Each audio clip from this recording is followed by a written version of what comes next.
before you today and to be able to celebrate not only your achievements, but also the success of one of Kenya's greatest transformations, devolution. Today's gathering is a living testimony of what can happen when devolution works, when counties invest in their people. This celebration, therefore, is bigger than the mere presentation of certificates. It is, I believe, a living testimony of what happens when devolution meets empowerment.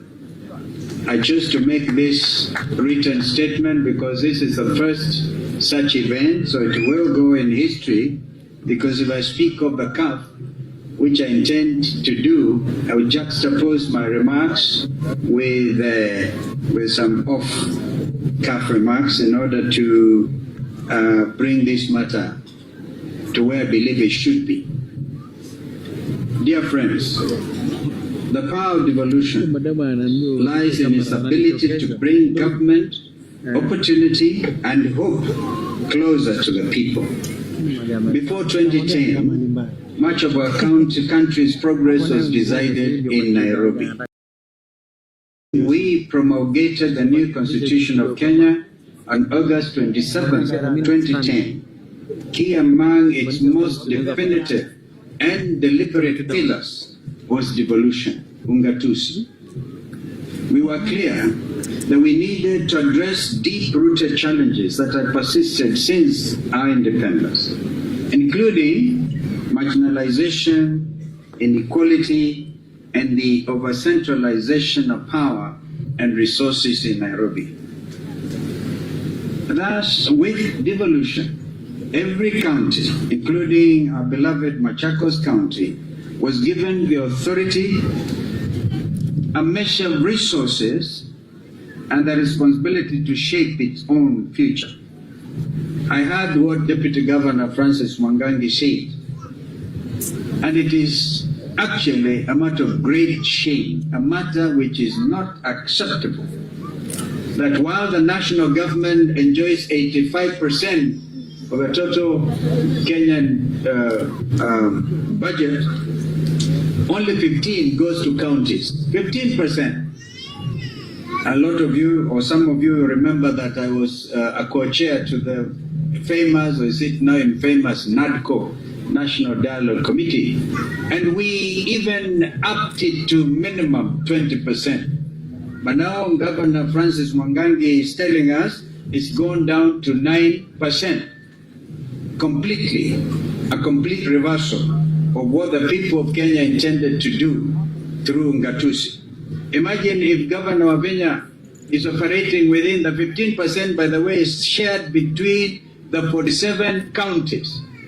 And the little that she gets, she's able to empower the youth that she's trying to do today. Imagine if we went up to national government, wapate 60%, na counties wapate 40%. In fact, in my view, we should make it 50-50, because all the stealing that is happening in Nairobi is because they have a lot of money to throw away. And yet, as I speak to you, our university lecturers have been on strike. This is a third month, and they cannot be paid the 7.9 billion. They want it paid quickly. I give a suggestion to William Ruto. You cannot keep our university lecturers in the streets. These are some of our best minds. But on the one hand, you're able to get your agents collect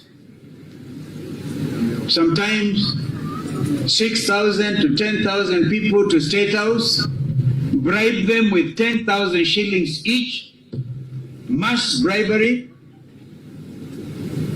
Now, if you cumulatively took that into account, the amount you are spending on bribing Kenyans, that is enough to pay university lecturers and to get our university students to go back to school.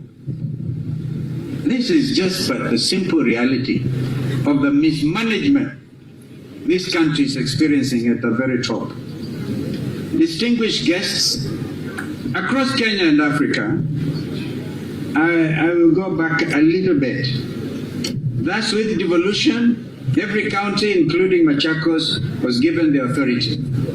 Devolution, fellow Kenyans, is not just about building roads as markets, as Governor Vinya said, but it's also about building people.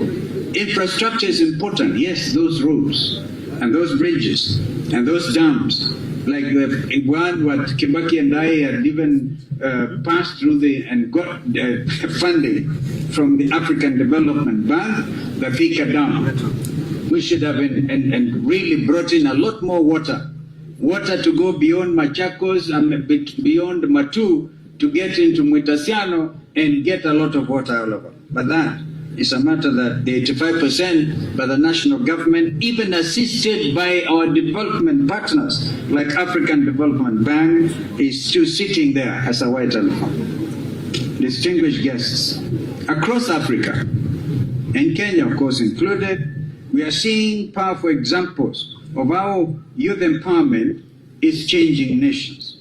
In Kisumu, youth trained in green energy now run community solar projects. In Makueni, young people are processing mangoes into juice and exporting the same abroad. In Kajiado, just your neighbors to the north, to the east, youth groups are leading waste recycling enterprises, turning plastic into profit. Even across Africa, in Rwanda and in Ghana, youth empowerment programs are producing digital entrepreneurs, innovators, and agripreneurs who are transforming entire economies. And now, right here in Machakos, through this program, 1,000 young people were enrolled and taken into a rigorous 21-day boot camp, followed by technical training. These young men and women mastered new skills, gained confidence, and have discovered their potential. Ladies and gentlemen, if this is truly devolution in action within the framework of a very small budget. And it's government working hand in hand with communities to unlock opportunity of the grassroots. This is proof that when you empower the youth, you actually end up empowering an entire nation. You are proof that when devolution serves the people, it transforms lives. To the graduates, this is time for some hard truths. This empowerment comes with responsibility. On 20th June 2024, remember, 29-year-old Rex Kanyike Masai was shot. We buried him at Kamudanga. Was shot and killed during what should have been a peaceful protest for opposing the Finance Bill 2024. Justice for Rex became a slogan, the rallying call that is the moral urgency of our times. Rex emboldened our nation.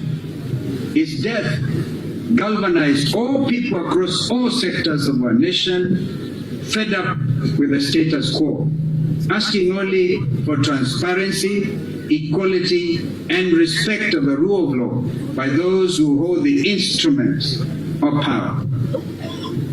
Rex asked for opportunity. His call was met with police bullets and batons.